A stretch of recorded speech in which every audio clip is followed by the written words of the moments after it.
Hi everyone, it's Kim Vopni, the fitness doula. I'm just going to shoot a quick video here to talk a little bit about pelvic position during pregnancy and why movement is key and why giving birth on your back is not ideal. So I have a pelvis here. I also have my pelvis pants on that I'm going to use in a minute to give you a quick demonstration about something. But this is the pelvis, and what most people don't maybe understand or know about the pelvis is that the different joints, so we have a joint here at the front called the pubic symphysis, and we have joints back here called the SI joint. So people kind of know that if they've had low back pain. But these joints actually, there should be a little bit of movement in our pelvis. It's not a fixed entity. And why that's important in birth is because as the baby starts to navigate into the pelvic inlet and then out of the pelvic outlet, if the pelvis is able to move, it can help facilitate the movement of the baby into and out of the pelvis. The sacrum, which is the bone at the back here that's in between our two iliums, so that's the S part of the SI joint, our sacrum, and then we have our coccyx or our tailbone at the end. This bone here actually has the ability to counternutate and nutate. So counternutate would be kind of like a tucked under position, and nutate would be when the tailbone is actually a little bit further away from the pubic symphysis. So I'll do that again. So that would be counternutation, and that would be nutation. Now these movements are exaggerated. They are fairly small in terms of what these joints are able to do, but it's from an illustration perspective, that's what I'm trying to show you. So it's important during labor and during birth that this bone, this joint, has the freedom to move. When people give birth on their back, you can see how that would limit the movement of that sacrum. And that's not ideal because in the end, what it's doing is reducing the space here in the outlet when we really want to increase the space in that outlet. So there we get back to normal there.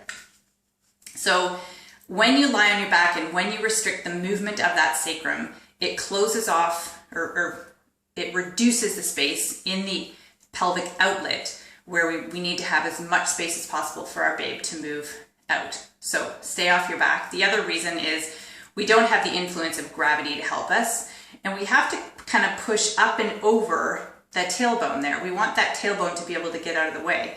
But when we're lying on our back in that fixed position with that reduced space, you can often end up with injury to that coccyx or to that tailbone as well. So as much as you can remain upright in your birth or in your labor, that's ideal because we have the influence of gravity. We have the ability for this joint to move as the baby moves down and out. And we can create some nice big space for our babe to come out. So with the movement, I'm going to turn the pelvis this way now. So when we can nutate and counter-nutate this joint, what it also does is it changes. This is my pelvic inlet. So this is kind of the top of my pelvis in between my hip bones or my pelvis here, my ilium. This is the pelvic inlet. This is when the babe first starts to come down and start to engage. At this point, if the pelvis is actually in a tucked position, it's not so bad because it does actually create a little bit more room here or space for the babe to move into that pelvic inlet. But as the babe gets down and further to or closer to the point where we're actually going to start to push, we want that tailbone to get out of the way. So then we want to choose the movements that are going to nutate that sacrum or allow that tailbone to come and get out of the way. I hope that makes sense. So there's the inlet and there's the outlet. So we want to have the ability for that sacrum to move.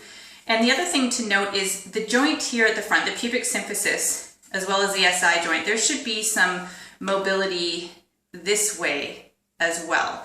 So when you are in labor, if you can choose positions such as lunging, where you might have one foot forward and the other back, or when you can do pelvic rocking or almost like belly dance movements where you're actually moving the pelvis around, it helps keep those joints free and allows them to shift and move as the babe's head and body starts to navigate through. If we stay in a fixed position, sometimes what can happen is the babe's head or shoulder, what have you, can get stuck in one specific part or on one part of our pelvis. And if we don't have the freedom of movement, it can sometimes get stuck there. So we want to help that babe along and go with the ebb and flow of it as they navigate through the birth canal. So the more you can move and keep your pelvis free, the better. One more quick point is a sideline position is one of my favorite. It has been shown to be one of the ones that preserves the perineum, or is most likely to preserve the perineum. It happens to be the position that I gave birth in the first time. But what it does is it does, when you're in a sideline position, so here's me in a sideline position, my pelvis, my sacrum has the ability to nutate and counter-nutate as it needs. So I have a nice open outlet here.